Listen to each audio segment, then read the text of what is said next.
Viviane Tati et ses collaboratrices n'ont plus de répit depuis qu'elles ont créé l'association Sourire de Femmes. Ces jeunes Camerounaises sont assignées pour mission principale de lutter contre toute forme de violence faite aux femmes, puisqu'elles en sont des survivantes. La violence, c'est quelque chose qui vous poursuit toute la vie. Et nous le disons parce que nous-mêmes, dans notre association, nous sommes principalement des survivantes de violence. Et parce que nous avons lutté pour pouvoir nous en sortir de ce cycle d'autodestruction qu'entraîne la violence que l'on subit. Avec leurs maigres ressources, elles viennent en aide à ces femmes victimes de violences conjugales.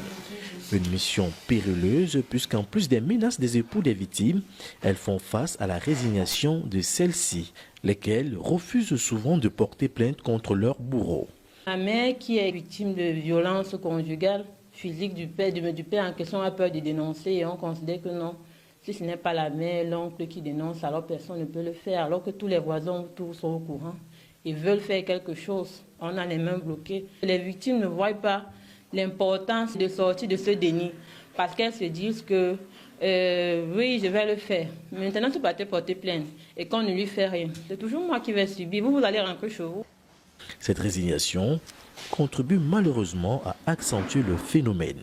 Car selon un rapport des Nations Unies, 54,54% des femmes camerounaises sont victimes au quotidien de violences physiques. À cela s'ajoute le viol. Cette jeune femme que nous appellerons ici Mirabel a vécu l'enfer.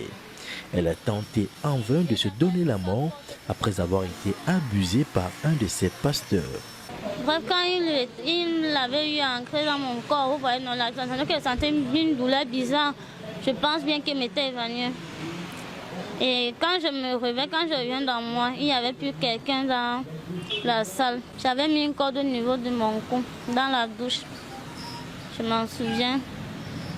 C'est là, ce jour-là, apparemment, je m'étais réveillée à l'hôpital. L'État camerounais, malgré l'ampleur du phénomène, a ratifié un certain nombre d'instruments juridiques internationaux et régionaux.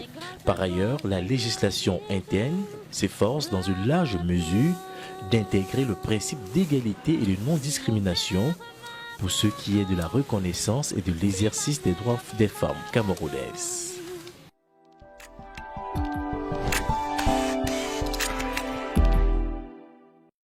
Nous sommes au CEG Gawé, communément appelé CES Transition, qui accueille en son sein